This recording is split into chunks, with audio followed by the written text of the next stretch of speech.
Room 2154 of the Rayburn House office building didn't feel like a room anymore. It felt like a stage, a battlefield of truth and lies, where history wasn't just discussed, it was written in real time. The walls stood tall and cold, carved from white marble that had seen decades of hearing secrets and scandals. The lights above didn't flicker, they blazed sharp and unforgiving like spotlights in a theater built not for drama, but for exposure. And then she entered. Melania Trump, poised, polished, silent. Her navy blue Armani suit clung to her figure with military precision. Her signature blowout hairdo sat perfectly in place, each golden strand unmoved like it had been sculpted, not styled. Pearl earrings dangled gently from her ears, a final touch of quiet elegance. But the cameras caught what her composure couldn't hide. Sweat, tiny beads of moisture glistening just along her temple. Not much, just enough to shimmer beneath the LED lights. Enough to betray a body under siege, even if the face stayed still.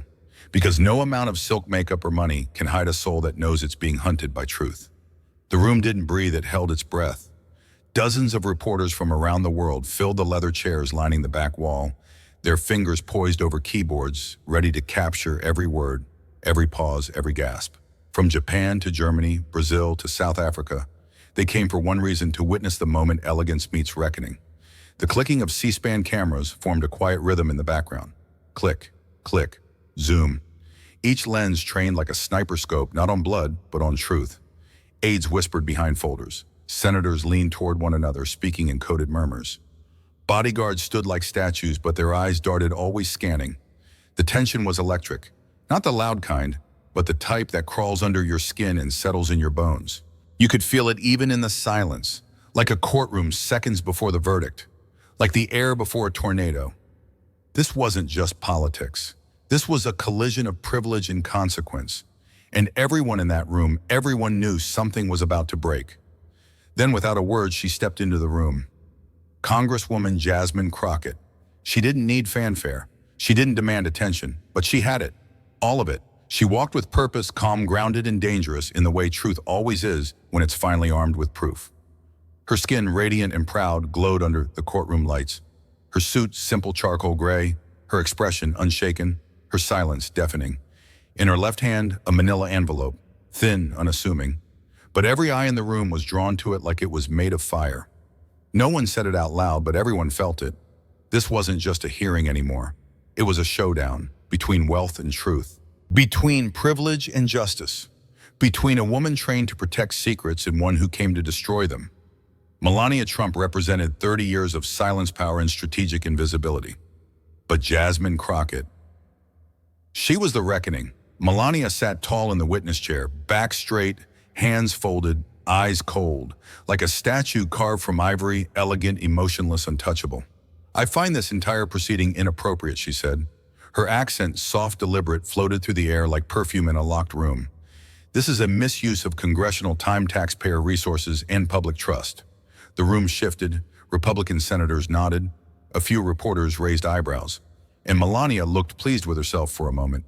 Then Jasmine leaned in, her voice low but sharp.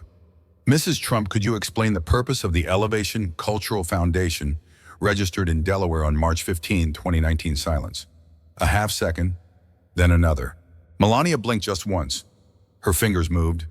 Not much, just enough to break formation. Her right thumb pressed nervously against her wedding ring, and for the first time she hesitated. Not in words, but in breath. The kind of hesitation that doesn't come from forgetting, but from remembering too much. $500 million, that's what the foundation had touched. Donations, deductions, transfers, and now consequences. In a single question, Jasmine had pulled a thread, and the fabric was beginning to unravel. The microphones didn't pick up a word, but the cameras saw everything. 007 seconds. That's how long it took, from the moment Jasmine asked her question to the moment Melania moved. It was barely a blink in real time. But in a room filled with reporters, analysts, and high-definition lenses, it was an eternity. Melania didn't answer right away. Instead, her right index finger began to tap. Once, twice, then a stutter, then again. It wasn't rhythmic. It wasn't composed. It was noise born of nerves, a Morse code of discomfort. Tap, tap, pause, tap. Each sound echoed off the cold marble table like a drumbeat no one wanted to acknowledge. Behind her calm exterior, something had cracked. This was not just hesitation, it was recognition. Recognition that the name Elevation Cultural Foundation meant more than she wanted it to, and that Jasmine Crockett wasn't guessing. She knew Jasmine didn't raise her voice. She didn't need to. She simply reached to her left and opened the red folder. 3 clicks. That's all it took, one for each metal clasp, then silence. She held up a document, just 1 page, but the entire room leaned forward as if gravity had shifted. On it, a financial transfer of $2.3 million from the Elevation Cultural Foundation to an offshore account in the Cayman Islands. Date April 22, 2021. The same date as a private party hosted by Sean Diddy Combs at a penthouse in Miami with a guest list that included supermodels, athletes, and not a single child in need of cultural education. The document was color highlighted, not for effect but for clarity. Yellow the amount, red the account, blue the foundation name. Melania didn't move, but her face twitched just a little, a micro-expression only the cameras caught. A new question rippled through the room, unspoken but loud. Was this where the donation money had gone? Jasmine didn't speak again. She didn't have to. The paper did all the talking. It didn't look like much. Just a manila envelope, standard size, sealed at the top edges, slightly worn from months of handling. It weighed only 3.2 ounces. But somehow it felt heavier than every accusation in the room. Jasmine Crockett held it like it was a weapon. Not a gun, not a sword, but something far more devastating: proof. The kind of proof that can't be silenced, can't be spun, can't be explained away by a PR team. The envelope didn't make a sound. No hiss, no rustle. But the moment she lifted it, the room changed. Aide's eyes flicked toward it. Reporters sat up straighter. Melania shifted ever so slightly in her seat, as if gravity itself had pulled her spine forward. For 30 years, she'd been untouchable. But now this thin envelope, smaller than a laptop, lighter than a coffee mug, held the power to detonate the legacy she had spent a lifetime building. Because this wasn't just paper. It was detonation code, and Jasmine held her finger above the trigger. Jasmine Crockett didn't raise her voice. She didn't need to. She opened the envelope, carefully, like she was unwrapping a crime scene, not just reading a document. She laid each page flat on the marble table. No dramatics, just facts. Page 1. A financial diagram, lines, arrows. Accounts moving money through 5 shell companies, all pointing to a single private trust in Melania Trump's name. Page 2. A scanned signature, crisp, identifiable. Hers. Approving a cultural event reimbursement for $645, filed just days before the Miami penthouse party. Page 3. A thread of internal emails, foundation board members asking if the funds could be diverted without triggering audit flags. One reply simply said, "M can sign off. No one checks her." Page 4, a voice memo, muffled but clear enough. Melania's voice, calm, unbothered. "Just make it look educational." That was it. 4 pages. But they hit like thunder. The room didn't explode, it froze. No one moved, not even the air. The unraveling had begun. The camera zoomed in tight, so close you could see the fine lines around her eyes. Melania Trump, still sitting, still composed. But something shifted. Her jaw clenched. Her throat moved a dry swallow. That involuntary reflex when your body knows you're in danger before your brain fully catches up. The corners of her mouth tightened. The gleam in her eyes dulled. A microspasm near her left cheekbone betrayed the pressure she was trying to bury. For years, her image had been her armor. Unshakable, untouchable, perfect. But now the cracks were showing. The red folder sat open. The damning evidence stared back at her, her own name, her own voice, her own approval. No more denial, no more elegant distraction. Only the raw realization that her fortress of silence had collapsed, and she was alone inside the rubble. Across the table, Jasmine Crockett didn't smirk. She didn't gloat. She just waited like a surgeon, watching the anesthesia take hold before the cut. Because this wasn't revenge, it was accountability. Before the envelope, before the red folder. Before Jasmine Crockett spoke a single word, Melania Trump had already won the room. For 30 years, she had perfected the illusion. She was the silent first lady, the fashion icon, the poised observer who rarely spoke and never cracked. They called her mysterious, graceful, classy, private, and most of all, untouchable. She didn't yell. She didn't tweet. She didn't get caught in scandals. She floated through the public eye like vapor, soft, shapeless, beautiful, but impossible to grasp. Every appearance was calculated, every outfit curated, every interview rehearsed to reveal nothing. She mastered the art of saying little and getting praise for it. She smiled just enough, showed just enough, disappeared just enough. To the world, Melania was elegance without controversy, charity without politics. A woman in the room, but never of the room. But behind the chiffon and Chanel, behind the curated Instagram posts and carefully timed public gestures, was something far more dangerous, a mirror with no reflection. A role so perfectly played, no one stopped to ask if it was real. Until now, they called them galas, charity balls, cultural fundraisers for underprivileged youth. The photos were stunning. Crystal chandeliers, gold-trimmed menus, A-listers posing with wine glasses held just right, Melania in floor-length Dior, Diddy in all white, actors, heiresses, fashion editors, all under the illusion of giving back. But behind the velvet curtains and red carpets, the truth was uglier than anyone imagined. Jasmine's evidence showed where the money really went: private jets, imported champagne, security details, luxury rentals, and tens of thousands of dollars in consulting fees to friends of the foundation who never consulted a thing. The children they claimed to support never invited, never mentioned. One gala had a $900,000 budget. Only 4% was spent on actual community programs. The rest entertainment, decoy, and mysterious event coordination costs that led straight back to Melania's inner circle. It wasn't charity. It was laundering through lace lighting and press releases. This wasn't high society. It was high-level deceit dressed in couture. For decades, Melania Trump had mastered one thing better than most politicians, most billionaires, even most first ladies: the art of disappearing without ever leaving. She didn't fight headlines. She outlasted them. Scandals came and went, and somehow she always remained untouched. No fiery press conferences, no emotional defenses, just silence. And silence worked, because privilege made it work. She had the right last name, the right look, the right team of lawyers, sharp, expensive, and ruthless.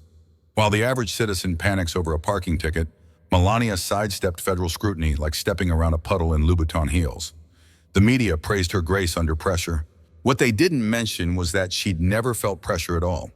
Because pressure is for people without armor, without money, without access to rooms where consequences get negotiated instead of enforced. What Jasmine Crockett brought into that hearing wasn't just evidence. It was a mirror. And for the first time, the world could see what Melania had always hidden behind: not innocence, not elegance, but insulation. This wasn't theater anymore. This was surgery. Jasmine Crockett didn't raise her voice. She raised the stakes. From her black folder, she pulled 3 documents in a flash drive. Exhibit A, an authenticated Swiss bank statement, stamped, verified, showing a transfer of $425,000 from the Elevation Cultural Foundation to an account held by Sienna Consulting Group, a shell company registered in the British Virgin Islands. Used once, never again. Exhibit B, an internal board memo, printed, time-stamped, marked confidential. Reclassify event costs as education outreach. Avoid IRS flags. Signed by 2 senior foundation members. CCD to Melania's assistant. Exhibit C, an audio file. Time-stamped, unedited, Melania's voice again, this time in a closed-door board meeting. If we label it as cultural literacy, it qualifies. Just don't make it public. Silence swept across the room. Like anesthesia, but this wasn't numbness. It was exposure. Melania's face stayed still, but her fingers hidden under the table twitched. This wasn't a question anymore. This was a strike to the heart of the lie, and Jasmine delivered it with surgical precision. The evidence was on the table. The voice, the money trail, the documents, and yet Jasmine Crockett didn't lean on any of it. She leaned on one thing no camera could capture. No legal team could redact, no PR firm could rewrite: conscience. She looked Melania Trump in the eye, not with anger, not with hatred, just with truth. And she asked quietly, clearly, devastatingly, do you believe that the people who donated to your foundation thought they were paying for champagne and rooftop parties? Silence. No need for theatrics.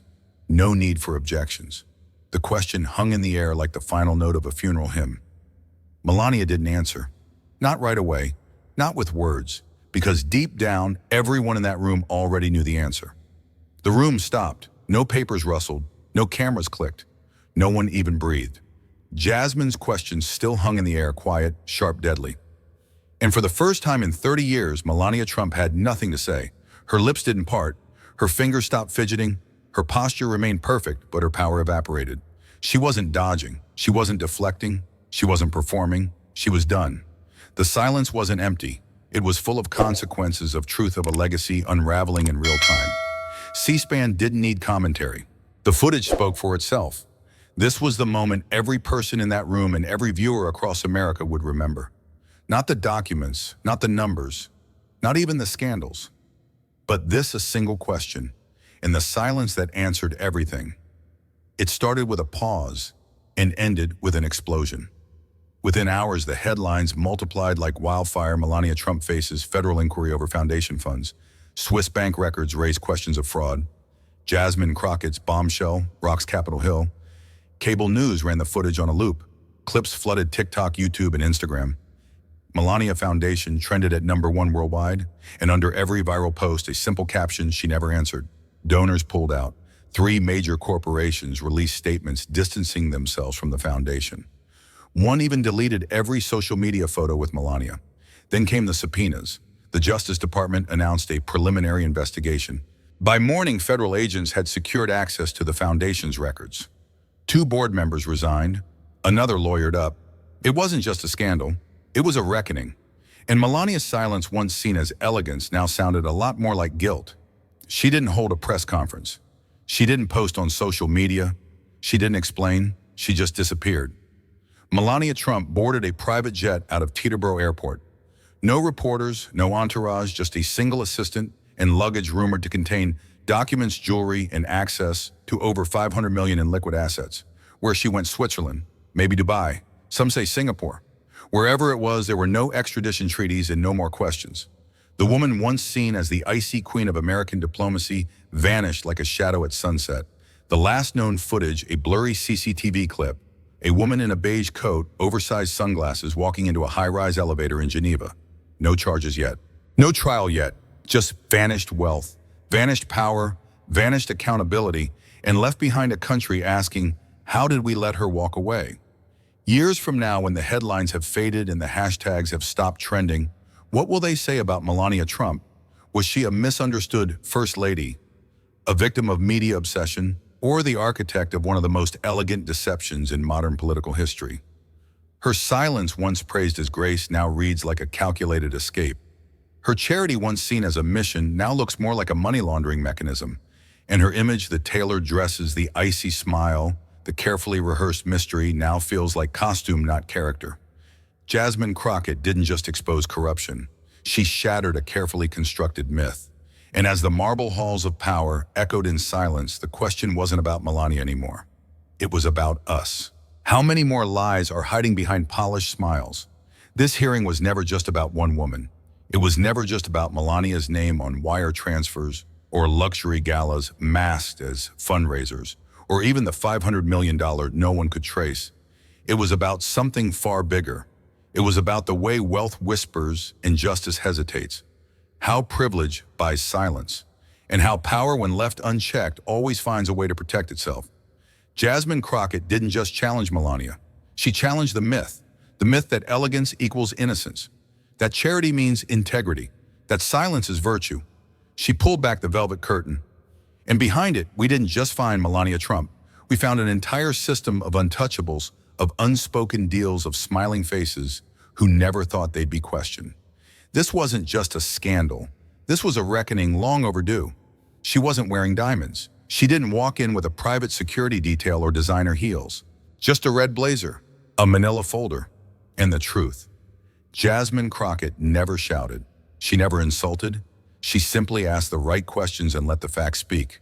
Because justice doesn't need to glitter. It doesn't arrive with champagne and press releases. It walks in quietly, with receipts, with documents, with names and dates and transfers and signatures. It may be ignored at first, it may be mocked, but justice doesn't care about fashion shows or press ratings. It doesn't seek elegance. It seeks accountability. And in that hearing room, beneath marble ceilings and polished lies, justice didn't wear Prada. It wore red. You've watched the testimony. You've seen the silence, the lies, the unraveling. You saw how truth doesn't walk in wearing silk, but how it shakes marble walls when it finally speaks. So now we ask you, what will you do with the truth? Will you scroll past? Will you stay silent? Will you wait for someone else to act? or will you share it? Talk about it. Ask your own questions, because injustice doesn't survive in darkness. It survives in silence. And justice, real relentless, justice only begins when we decide we've had enough. So let this not be just a story you watched. Let it be a moment you remember. A moment you stood up and chose not comfort, but truth. Because in the end, justice isn't what happens in hearings. Justice is what happens when you refuse to look away.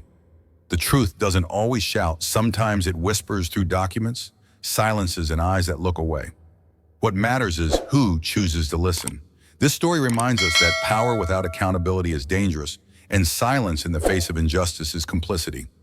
We must question, investigate, and most of all, speak up, even when it's uncomfortable, even when it's unpopular. Because the most dangerous lie isn't the one told out loud. It's the one everyone agrees to ignore. Let this be your compass. When you see something wrong, don't scroll, don't shrug, don't stay silent. Speak, share, stand. We uncover what others fear to show. Let's build a community where truth matters and stories like this don't get buried. Subscribe, stay alert, stay loud.